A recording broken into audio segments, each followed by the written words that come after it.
कहते हैं कि जंगल में सबसे अधिक शक्तिशाली वही होता है जो सबको परास्त कर सके।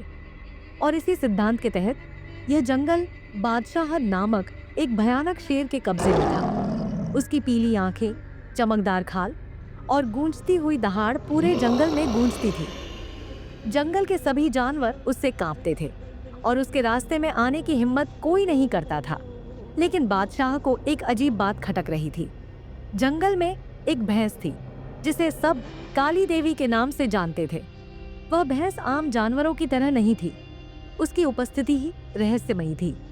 कोई उसे दिन में नहीं देखता और रात में भी वह सिर्फ एक धुंधले साए की तरह दिखाई देती। सभी जानवरों का मानना था कि जो भी उसके पास गया वह लौटकर नहीं आया।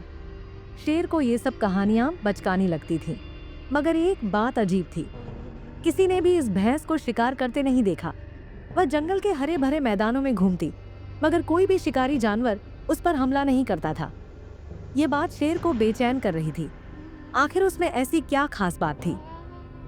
एक रात जब जंगल में गहरी अंधकार छाई हुई थी, शेर ने फैसला किया कि वह इस रहस्य को सुलझाएगा। वह चुपचाप पेड़ों के बीच छिपते हुए उस जगह पहुंचा जहां काली देवी को अक्सर देखा जाता था। हवा स्थिर थी, पत्ते तक नहीं हिल रहे थे। ऐसा लग रहा था जैसे जंगल सांस रोककर कुछ होने का इंतजार कर रहा हो। फिर अचानक एक साया झलकता हुआ दिखा। वही काली रहस्यमयी भैंस। उसकी आंखें जलते अंगारों की तरह चमक रही थीं। बादशाह ने अपनी सांसें थामी, अपने पंजों को मजबूत किया और झपट्टा मारने के लिए तैयार हो गया।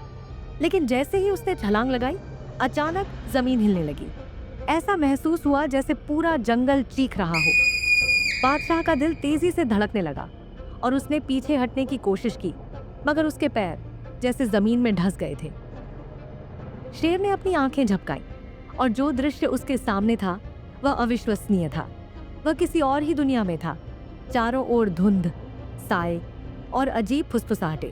पेड़ों की शाखाएं जैसे हाथ बनकर उसे पकड़ने की कोशिश कर रही थीं। अचानक काली देवी की भयानक आवाज गूंजी। तुम सोचते हो कि तुम जंगल के राजा हो? नहीं, यह जंगल हमेशा मेरा था और हमेशा मेरा रहेगा। शेर ने दहाड़ मारी, मगर उसकी आवाज खोखली लग रही थी। उसके पैरों के नीचे जमीन नहीं थी, बल्कि एक असीम गहराई थी। उसने भागने की कोशिश की, मगर जितना वह आगे बढ़ता उतना ही वह एक अंतहीन चक्र में फंसता चला गया।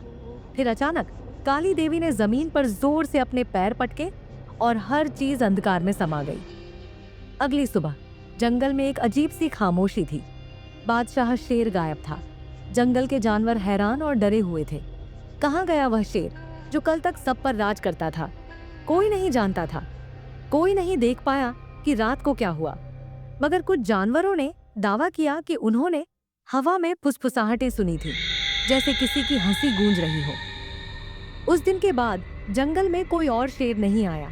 वह इलाका जहां काली देवी रहती थी हमेशा धुंध में डूबा रहता और रात के समय वहां से एक अजीब सी रोशनी निकलती।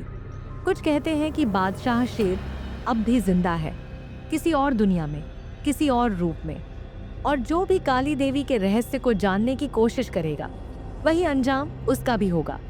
और जब भी जंगल में आंधी चलती है, जानवर कांप कर कहते हैं, ये काली देवी की हंसी और वह किसी और राजा की तलाश में है